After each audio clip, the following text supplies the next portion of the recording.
The goal in war is to win, not simply to adhere to dogma. And Israel just won.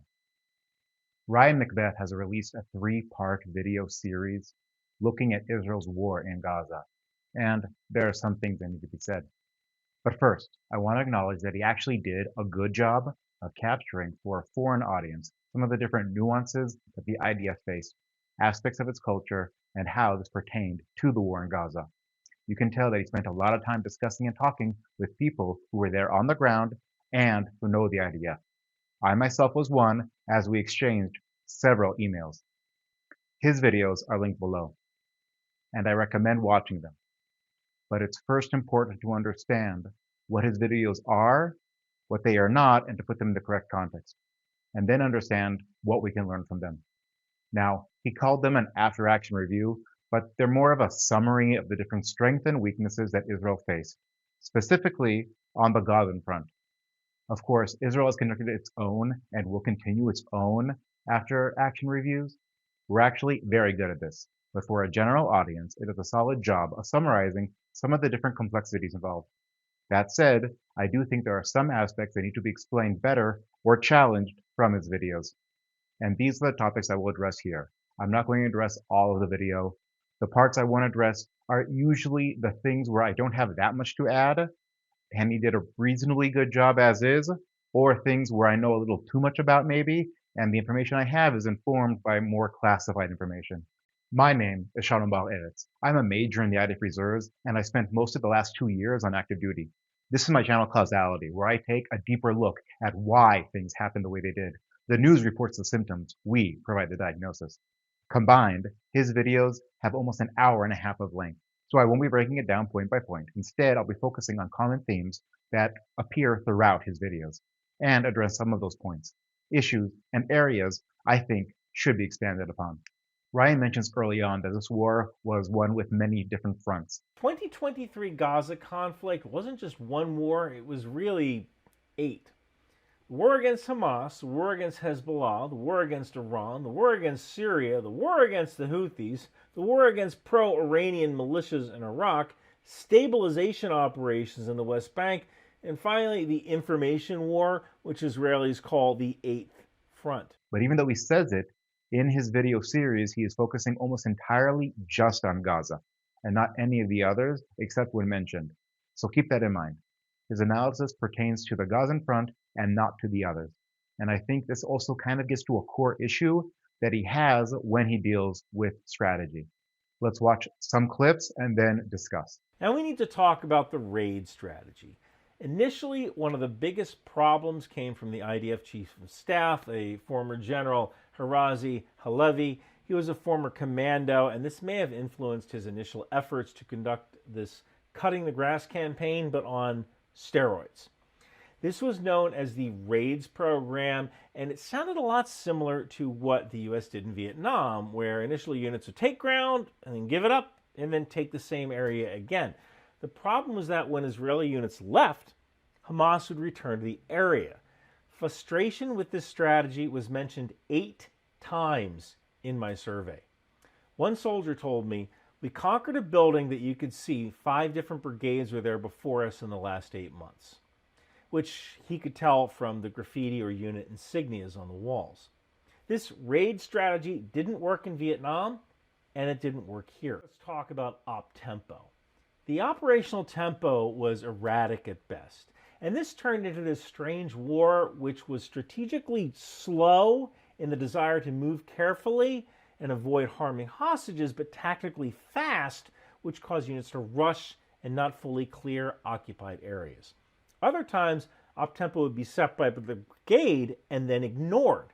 One soldier said, "We were often told, don't set off on an attack if you don't have a tank with you, or a D9, or an ordnance expert, or a K9, a dog. And we failed to reach our objective. In time we were told, it's okay, tomorrow is a new day." This failure to maintain a constant OpTempo cost lives. Friction has always been a factor in war, but the IDF's pacing was slowed by civilians on the battlefield. Once ground is taken, it needs to be held, especially when fighting guerrillas. From those clips, I think we can learn a few things about how Ryan approaches strategy. What I believe he's doing is applying broad rules of thumb and strategy to the Israeli case in Gaza. And when he finds they are missing or not applied consistently, he then flags it as a problem. To understand why this isn't correct, we need to understand what strategy even is.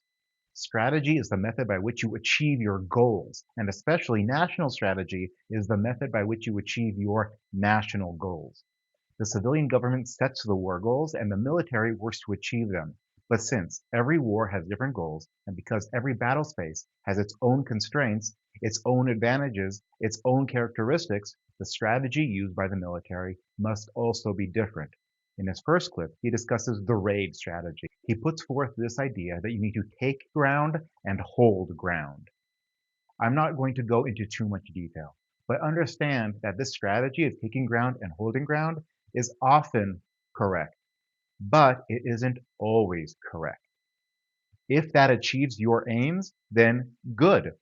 If it doesn't, and you can find a different strategy that better achieves your goals, then that is a strategy that needs to be applied. From his second clip, tempo is also something which is highly variable depending on the battle space and your goals. Sometimes you need a high tempo to push forward. Sometimes it is better to have a slower tempo and not to put your soldiers as much as risk and to slowly grind away the enemy. Israel used different tempos at different times. So yes, there was no consistency in tempo, but that doesn't necessarily mean that this was a problem. Israel was constantly trying to fit the tempo for the cause, for it to achieve its goals. Now, when we're talking about Israel's strategy in Gaza, if you look at the unique constraints of that battle space, which are almost unparalleled globally, the extensive tunnel system, the civilian infrastructure that has been used by the enemy, the need to evacuate and move civilians, plus all of the Israeli hostages, this was not an accident. These were purposely built by Hamas. The enemy gets a vote. And any analysis of the IDF needs to recognize that it's not only a question of what the IDF did, but what the other side was doing as well. Now, he recognizes this. But the bigger question has to be asked. In this battle space, what strategy is best able to achieve your goals? And if the goals of the war were to retrieve hostages, to dismantle Hamas militarily, to dismantle them politically, well, so far, the hostages have been retrieved, Hamas has been dismantled militarily for the most part, and politically, hopefully, if all goes according to plan, they're on their way out. All this being said, I'm not saying that Israel's strategy is beyond reproach. We can have a discussion about whether the tempo here or there was correct, but that needs to come from a place where you're not just looking at dogmatic strategic rules of thumb, but rather looking at each case for its own merits. Ryan seems to mix together what the advantages the enemy had to what the IDF did wrong. These are two different things. When you are fighting a war, the enemy gets a vote. So many of the challenges that Israel faced were not the things it did wrong, but rather the things that Hamas did that were both evil and effective. One of the most significant challenges of this conflict was the large-scale humanitarian crisis affecting the civilian population of Gaza. Contributing factors included deliberate actions by Hamas designed to exploit civilian suffering for information warfare purposes, as well as Israeli shortfalls in planning, coordination, and experience in just dealing with a crisis of this magnitude. It built the tunnels, used the hostages, took control of the civilian infrastructure, and turned all of Gaza's civilians into their own hostages. Now, this is an enemy that lacks all morals, and so was able to do those things, which militarily helped them. Israel successfully overcame these challenges when most Western commentary at the start of the war didn't think it was possible, all while navigating external pressure and 6 other fronts. Perhaps one shouldn't jump to the conclusion that its strategy and tempo were mistakes because they didn't fit nicely into NATO dogma. Now, in those clips, I think he did touch upon something where I think there is a deeper lesson that can be learned, which is the connection between the higher levels of command and the soldiers on the ground. When soldiers express frustration with operational tempo or strategy when they're taking and releasing ground, even if this is the correct strategy, the fact they are experiencing that frustration is a problem. The thing is, you may not always be able to share the precise strategy with everyone. A lot of times you have to keep it restricted to a small circle for operational security. And sharing that strategy with every soldier is a surefire way that it leaks. However, if you choose not to inform your soldiers of the strategic reasons behind their actions, you must also work to build profound trust between the command and the troops. That trust allows them to complete their mission effectively, even if they don't always understand the exact strategy involved. I think that Israel did not do this as successfully as they could have. One of the reasons, perhaps, is that Israel has long fostered a culture of independent thought in its soldiers. Soldiers are expected to not blindly trust their command. They're expected to look for improvements and to make their disagreements known. So perhaps, even if this is a problem, it constitutes an acceptable cost when weighed against the benefits of independent thought and feedback from the ground. But it has to be recognized that it is a problem, and steps should be made to mitigate it as much as possible. Ultimately, though, he does acknowledge that despite the issues such as the operational tempo, Israel was able to succeed in this confined battle space. Civilian movement operations were a pacing function for maneuver, imposing predictable pauses and giving the adversary time to seed IEDs or improvised explosive devices and shape the information narrative during lulls. While I have this listed as what went wrong, under this very unique set of circumstances faced by the IDF, there were still incredibly low numbers of civilian casualties compared to other modern urban conflicts. The IDF performed as well as they possibly could under international pressure while simultaneously facing a death cult that wanted nothing more than to sacrifice its own population. From here, we can learn a broader lesson. When we are looking at different wars, even if they all happen in the same year and we are trying to extract lessons, not only should you not apply global lessons to it, but you also need to be careful in trying to apply the lessons learned from it globally. Each front is different. Even with Israel fighting a war on 7 simultaneous fronts, each front needed different strategy and different tempo and different ways of doing things. And so, if the rules aren't transferable from one front to another for the same country, how much more so is it a mistake to universalize them? And one thing that needs to be kept in mind when looking at Israel's 2 years of war, Israel did succeed in winning most of the fronts, though some of them still need to be dealt with. And it did so in a convincing manner. If you are interested, I just started a new series where I go through the different fronts of the war one by one and across the different phases of the war. I just put out the first video, which is about the intelligence failures before October 7th, and that link is in the description below. Now, in his videos, Ryan spends a long time discussing some of the unique cultural and structural differences in the IDF and how this affects the way they fight. The Israeli Defense Forces was born in 1948 in a fight for survival. Their heritage still shapes how they fight today, for good and for bad. So while watching this video, understand that you are dealing with an army that has a unique set of security challenges that are not faced by NATO. So how Israel fights isn't necessarily worse than NATO, it's just different and tailored to their unique security challenges.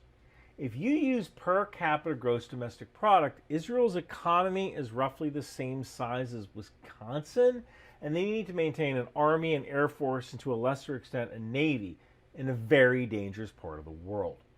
So while you watch this video, when something seems a little strange, especially if you're familiar with NATO militaries, remember, Israel is just looking for the most cost-effective solution to a problem. But he doesn't seem to internalize what the effects of being truly resource-constrained actually are.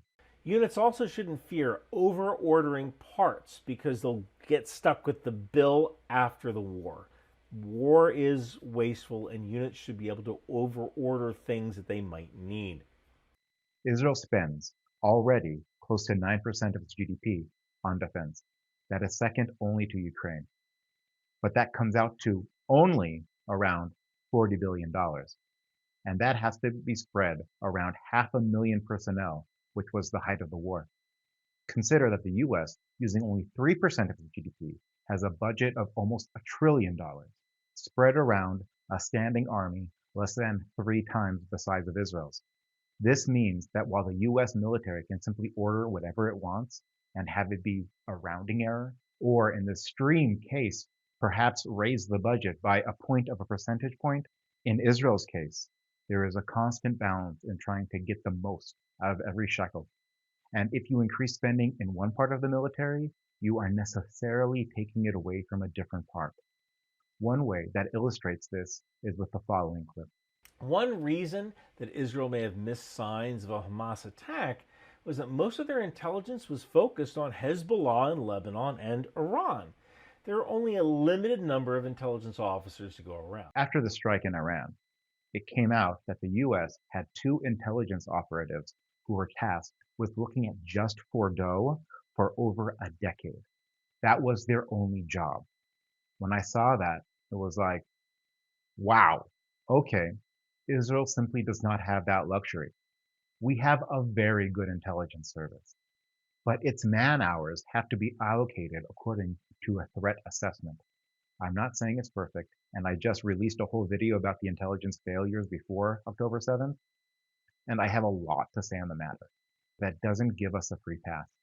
Yes, if Israel weren't resource constrained, it could have top-tier intelligence everywhere, simultaneously, all at once. But that simply isn't the case. This leads us to one of the central themes in his videos. A distinctive feature of the Israeli Defense Force is the enduring cultural influence of the 1948 War of Independence.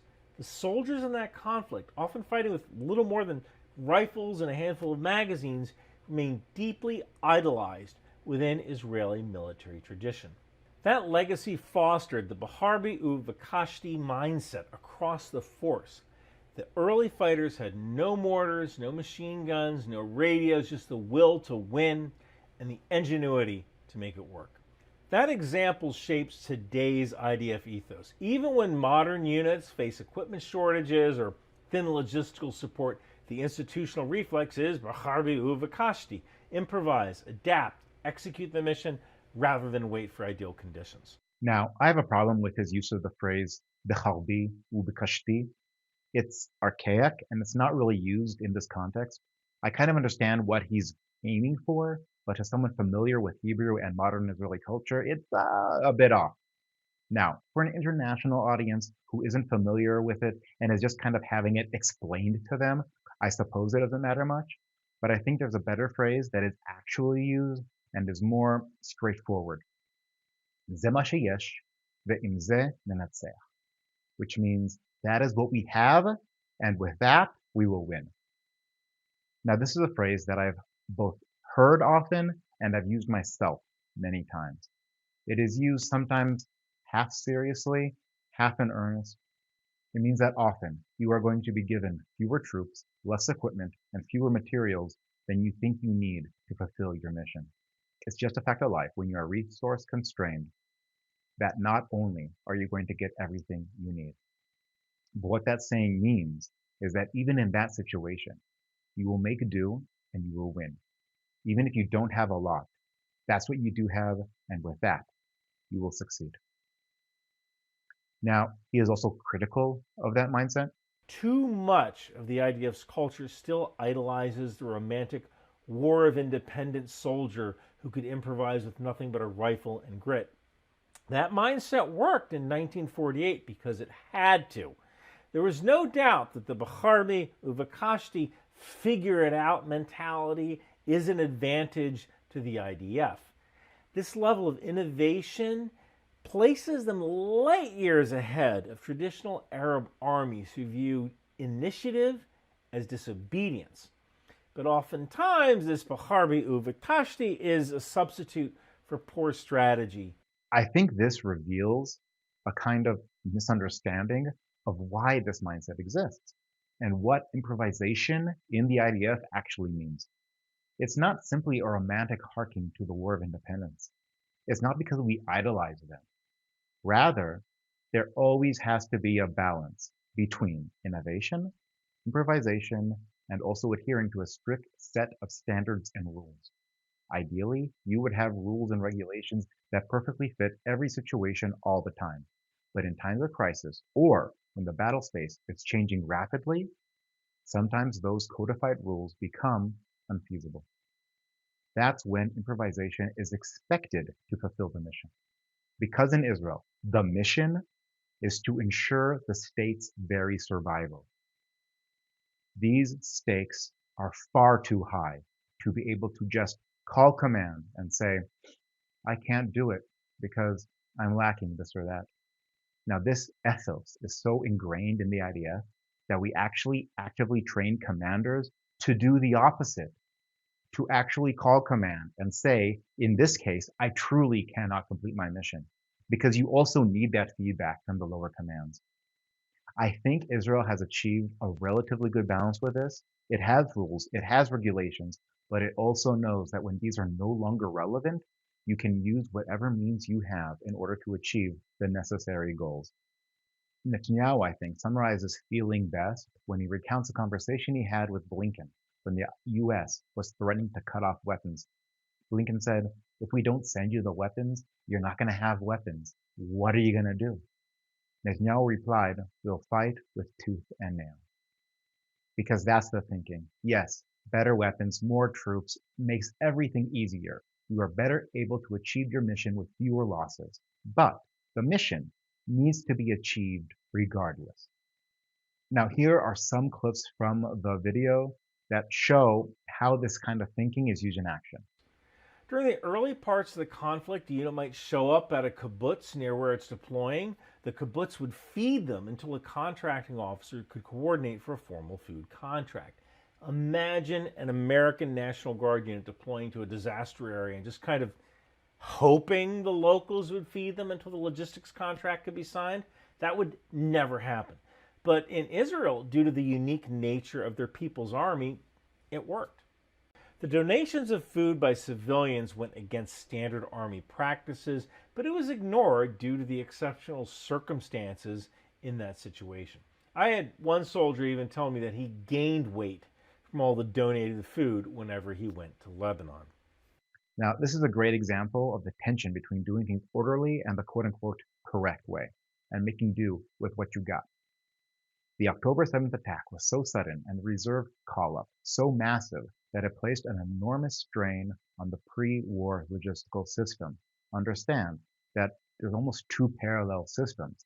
There's the logistics for the regular army, and then there's the logistics that are raised alongside the reserves. In that rapid shift, before the reserve logistics came online, there was severe local supply shortages. Now, Israel didn't want to rely on civilian goodwill to feed its soldiers. This was never in the contingency plan, but when units could not access food from overloaded regular channels, the question then became, do you stick to a strict structure and let your soldiers go hungry, or do you make do, even if it is very unorthodox?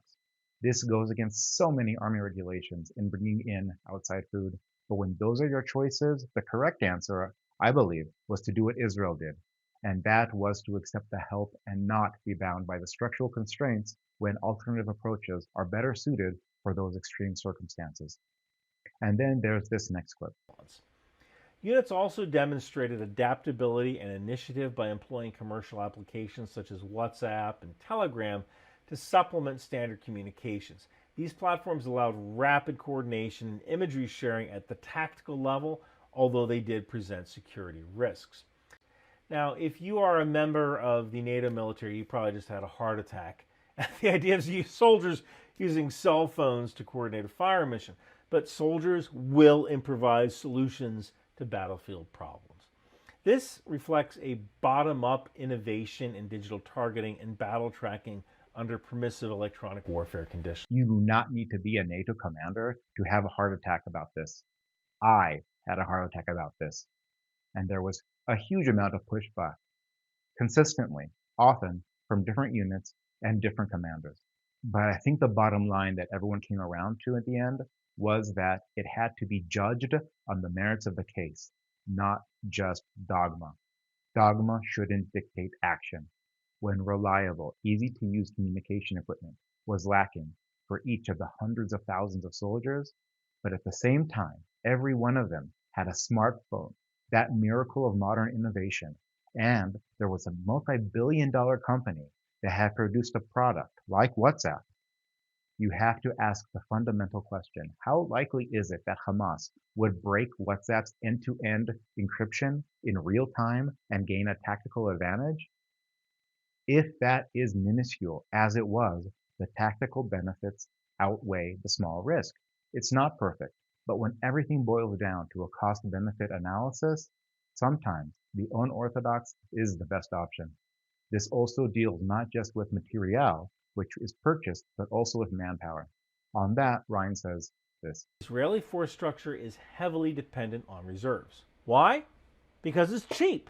It's always worked before as well. That's a really big thing.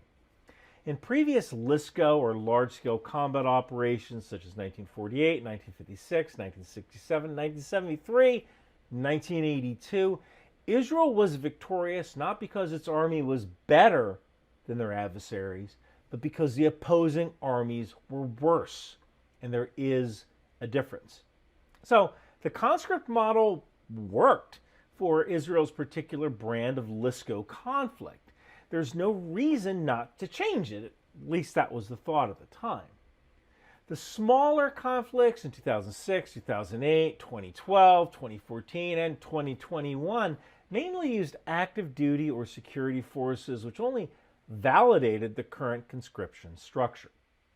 This particular war had a heavy reliance on reservists, which was part of the problem. Some men were doing 5 or 6 tours. Men lost jobs because they couldn't keep their businesses going, and Israel's economy contracted by about 20%. Strategically, Israel has to break its reliance on reservists. A prudent target might be 4 to 6 or more active duty brigades, which would allow the IDF more depth, rotation capacity, and surge resilience. But here we have to understand that Israel cannot simply summon additional brigades on a whim. Israel's manpower is pretty tapped compared to other countries. Now, raising a new brigade is a huge investment, and you have to find the soldiers to do it. To underline how seriously Israel is taking this, it is currently changing the very social contract it has with the Haredi population in order to draft them into the army so the army can increase its size. Now, this is a big deal in Israeli politics, and it is not being done lightly. Many think it should have happened long ago. But in the end, it's the actual needs for more troops, not just the theoretical sharing of the burden, that is what is finally pushing it through. But understand that it is that level of social change that is required in a country like Israel to grow the army, because it is so close to near capacity and manpower already. It's not about simply adding more pay or having more attractive benefits. There are fundamental manpower considerations involved. Currently, Israeli towns are developing rapid response units of trained reservists who have rapid access to military-grade weapons and equipment. This is a good start. Europe, and especially the Balkans, should take note of this for defense against Russia. Modern combat moves fast. Now, this is probably one of Ryan's best suggestions for NATO. It's a huge force multiplier. It reduces the number of regular forces needed to guard an area if you're able to leverage local people with self-defense capabilities. This is something that really helps Israel now bridge that gap between available manpower and defense needs. And now another topic that Ryan addressed is discipline and professionalism. First, let's watch some clips where he discusses it, and then I'll dive a little bit into how I see it. It produces a different kind of professionalism. You'll see soldiers carrying rifles on buses and shopping malls, even stopping for coffee on the way to base. Rank is respected, but interpersonal communication tends to be informal and pragmatic. In many cases, position, meaning what you actually do, matters more than the insignia on your sleeve.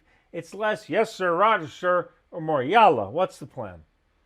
This isn't the polished professionalism that you see at Fort Bragg, but functional professionalism. It works because the entire country understands the mission, the stakes, and the culture behind it.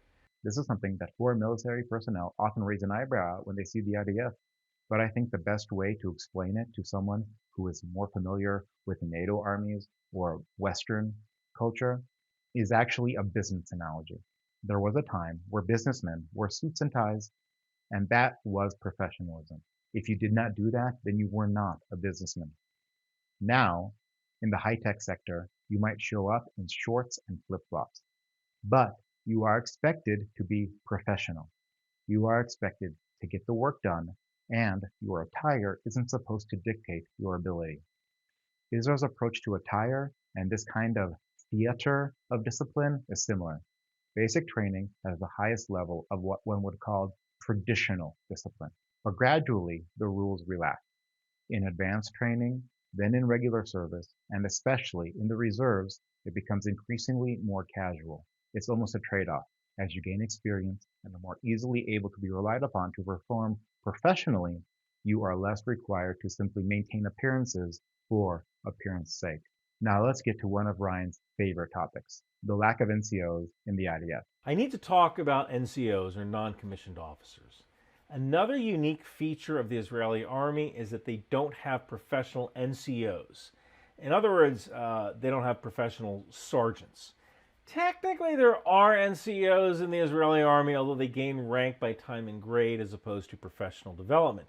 Many logistical, mechanical, or technical sections are run and manned by NCOs, although there are few specialties that allow a parallel professional track that aligns with officers. In the Israeli army, you gain rank by time and service as opposed to professional development, and people who wish to stay are encouraged to become officers. The IDF needs a professional non-commissioned officer corps writ large. Israel needs a track for career NCOs with pay, status, schooling, and authority to match. A lot of the minor incidents I personally saw online, from soldiers leaving dunnage on the ground to petty theft of personal property, could have been prevented by a professional non-commissioned officer corps. I have to say, I don't really understand why this is such a big deal for you. Now, I have never served in the American or NATO armies, so maybe there is some magic special sauce that career sergeants have that no one else can replicate. But from my understanding, at least, that's not the case. The duties of a career NCO that are in the American army are simply handled by different people in the IDF. First and foremost, regular NCOs. Even though they're not career, every platoon has 4 or 5. In the reserves, all NCOs have years of experience, as do all the other soldiers. But besides them, the IDF officers also start out as regular soldiers, become NCOs, and then become officers. So perhaps there's less of a need for the kind of experienced hand to guide them. And it's also easier for them to earn the soldiers' respect. In any case, it's simply a different system, and I find the fixation on this aspect kind of odd. This isn't to say that perhaps some functions that NCOs serve in NATO couldn't be improved in the IDF. He suggests discipline is lacking, for example. But even if that is the case, there are already people in charge of discipline in the IDF. Improving the already in place systems seems like a less drastic and better way than adding a whole new layer. I'm not saying the IDF system is the only system that works. I am saying it is a system that works, and we shouldn't simply try to copy one system from one country to the next. But I think this touches on a larger point. I think there still is a lack of understanding on his part about how the structure of the IDF actually works, as evident from these 2 clips. A good portion of Israel's intelligence is gathered by Unit 8200, which is kind of like Israel's military equivalent of the American National Security Agency. It is the largest unit in Israel's army, and it provides signal intelligence and cyber effects to the military, but the unit itself has problems. The unit is mainly staffed by conscripts, and while they are highly motivated, they also tend to be pulled from privileged families. And it's not just to keep these kids safely away from the front lines, it's because veterans of this unit are first in line for high-tech jobs in the civilian sector. The problem is that if a room full of 18 to 21-year-old conscripts are all thinking alike, then they're not thinking. This uniformity of thought is how Hezbollah and Iran became threats, and Hamas turned into a threat that could be managed. Gaza was a black hole of intelligence. Unit 8200 remains one of the best signals intelligence organizations in the world, but its composition creates blind spots. Separating Unit 8200 into a civilian intelligence agency would dramatically improve oversight, continuity, and analytical diversity. When intelligence officers rotate out after the release from conscription, institutional knowledge just walks away. That's dangerous. Build systems to retain data and insight even after a conscript leaves. It seems that Ryan is under the impression that the regular non-reserve army consists of only conscripts who serve 2 to 3 years and are then released. That's not how it works. The regular army includes both conscripts on their 2 to 3 year term, as well as everyone who signs on for more time. The bulk of the officer corps and the professional NCOs that do exist are people who have committed for years, if not decades, of additional service. In fact, if you take all the Israelis who were signed on Keva, which is what it's called when you sign in more time, they are, as a percentage of Israel's total population, they are larger than the entire American military personnel compared to the American population. This is a large cadre of experienced individuals in the Army long term. Experience isn't simply walking out the door every 2 years.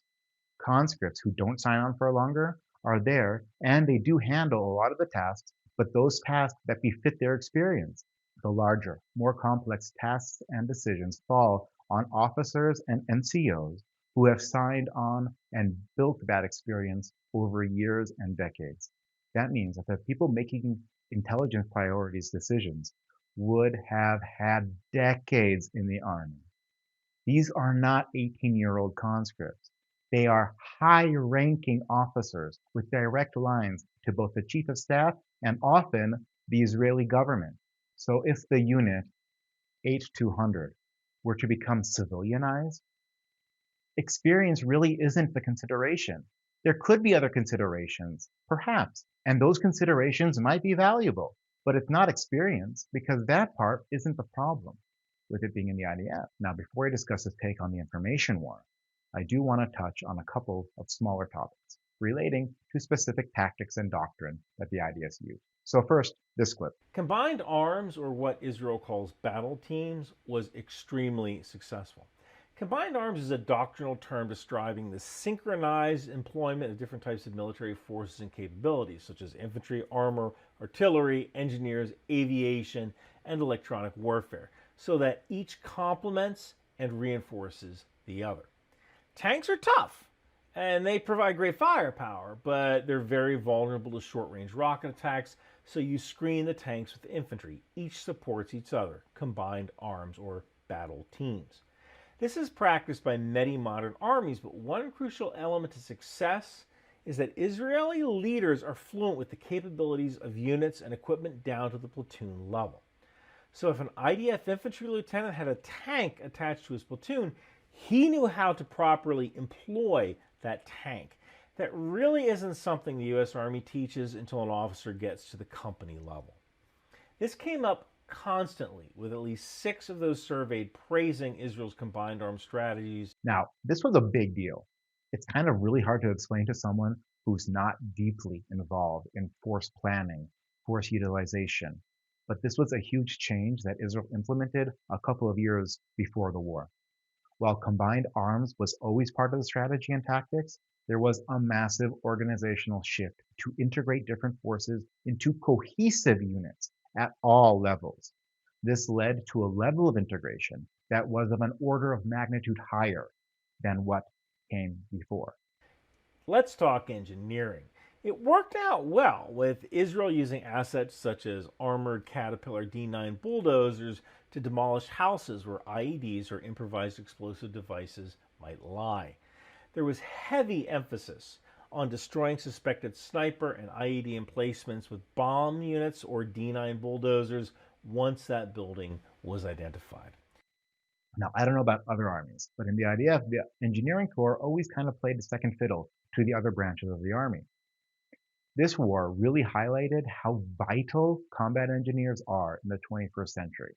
The ability to physically shape the battlefield defensively and offensively is enormous. It cannot be overstated. Overcoming novel structures like tunnels is only possible through combat engineers. During the war, the IDF's Combat Engineering Corps underwent a kind of renaissance, and hopefully those structures and lessons will last and stay with us for years to come. Despite a year of combat in Ukraine that clearly demonstrated the utility of organic small arms UAS drones, the IDF did not systematically field platoon or company level drones. Personnel improvised. Soldiers began buying commercial off-the-shelf or COTS quadricopters and integrated them into unit ISR, intelligence, surveillance, reconnaissance, loitering assets, effectively creating an ad hoc drone capability at the tactical edge. In some cases, Israeli soldiers who were serving in Ukraine returned home to pioneer the Israeli drone effort at the tactical edge. These drones were used to clear tunnels with mixed success. I'll explore that in the what went wrong section, but they were very successful at scouting out the areas around tunnels and the insides of houses before going in by force. Israeli drones like the Heron and Hermes performed well at the strategic and the operational level. However, Israel reserved its tactical drones for special forces and engineering units. Initially, drones were not pushed down to the tactical level. Every single platoon needs to have at least one drone and one drone operator. It looks like the IDF is moving toward that route, but it needs to make sure that this is part of the Army's core training, not performed when the soldier gets to their unit. Drone warfare is one of those areas where I believe that it will be decades before the dust settles on this. And one of the reasons for this is that it's also a mistake to treat it as one monolithic thing. A small tactical drone with a camera is worlds apart from a larger drone with missiles. Grouping them together is like in World War I discussing how the internal combustion engine would change warfare, and then trying to devise a single doctrine instead of distinguishing between a truck, a tank, and an airplane. Drones are that varied. The technology is still evolving rapidly, and it is unclear what the best model will be for any task. What is clear is that there will be a vast array of drone types, and how to use and defend against them will drive military innovation for decades. Now, finally, let's get to the information front. I have a lot to say, and so does Ryan. Israel's early missteps in managing the information domain compounded the problem. Intense, often adversarial media scrutiny, amplified by outlets and narratives sympathetic to Hamas, exacerbated the challenge and shaped global perception in ways that were unfavorable to Israel. Israel confronted wavering political support among Western partners. Mass social media activism and online sympathy for Hamas, amplified by a highly effective Hamas information warfare campaign, shaped public opinion in key allied nations. Organized protests and viral misinformation created political headwinds that limited Israel's strategic freedom of action and shaped international narratives from the outset. Information warfare is a weapons effector, and ignore that at your own peril. Israel did not understand this, although, to be fair, a lot of politicians don't seem to understand that information warfare is a domain of war. Now, that being said, Israel was in a war for its very survival, and you might consider managing the information domain to be like worrying about a speeding ticket on the way to the hospital when you just had your hand cut off. And in Israel's case, the cop hates you and will give you a ticket no matter what. But at some level, Israel decided that they couldn't fight a war for their survival while worrying about what people thought, especially when those same people refused to understand how their enemies thought. So the failure to manage the information war may have been a strategic decision on where to allocate resources rather than a failure on understanding the domain. That being said, Israel was good at communicating with its own media, but only a small percentage of its public affairs officers communicated with international media, and none interacted in an official capacity with social media creators. This created a social media vacuum. The social media beast demands content, and Hamas filled that social media vacuum with content for social media creators. The truth often arrived too late to make a difference in information operations. Information war is a weapons effector. During this conflict, social media was used to convince American protesters to glue themselves to the side of a boat in the port of Oakland because they thought the boat was carrying weapons for Israel. Other protesters broke into Israeli-owned businesses and caused damage. This had the same effect as using a weapon system to impede the movement of a cargo vessel or a weapon system to take out a manufacturing facility. Bot networks and sophists need to be identified and targeted as the combatants they are. This could mean cyber effects, or it could mean kinetic effects. If that sounds like I'm putting a Hellfire missile through some edgelord's window, you might have to do that. Information warfare can damage physical infrastructure through protests or convincing sympathizers to perform kinetic actions. Information warfare practitioners encourage or enable this behavior. They are combatants, and they should be treated as such. Visual evidence saves credibility. The IDF, and by extension NATO, must highlight code of conduct enforcement and transparency. Otherwise, the other side decides the narrative for you. First of all, on his suggestion that we send Hellfire missiles into edgelords' basements, if our goal is to improve our public image, I'm not sure that that's the best way to go about it. Not every problem is a nail, and not every tool you need to use is a hammer. There is a big difference between recognizing the severity of an issue and deciding that a kinetic solution will solve the problem. Sadly, some problems don't have easy solutions. But more broadly, one of the reasons that pushed me to finally start this channel was the feeling that more responsible voices needed to be heard and to put forth Israel's message in a clear, intelligent, and responsible manner. Even though this channel covers topics beyond Israel, that mission will remain one of its focuses. That said, it's important to understand the limitations of such communication. I believe it is a mistake to act as if only Israel was better at communicating, if only we got our message out correctly, then everyone would like us, love us, and be on our side. One of the starkest lessons I learned shortly after October 7th through the snippets of international media that filtered through to me while I was buried under an endless workload alongside hundreds of thousands of other soldiers as we were trying desperately as hard as we could to save our country from an existential threat, was seeing that even after the worst atrocities were committed against us, even before we responded, the world, or at least many loud voices in it, were demonizing us instead of the demons. A large percentage of the world was going to hate us no matter what. That's what I realized. This wasn't defeatism. This was recognizing reality. From that moment, it would be a fool's errand to pour your strength into trying to change that. When major media organizations have a distinct and clear agenda against you, and that supersedes any fact you might put out, you shouldn't delude yourself into thinking that if you just put out the correct facts, suddenly they'll change their tone. Now, this isn't to say that communication isn't important and that Israel didn't botch the job many times. But considerations like, how would this look, had to become secondary to military necessities. For me, it was also a moment of moral clarity. You realize that your own morality is not dictated by the international community, which can spout immoral ideas and impose immoral restraints. In those times, you understand that you stay moral not because of appearances, since they're going to blame you anyway, but because of your own internal compass. You do the right thing because it's right, not because of what the BBC will say. The BBC is going to call you a monster regardless. I do think we could have done better at speaking to the world, and it is an important mission to still pursue today, and it is one which I wish to be a part of.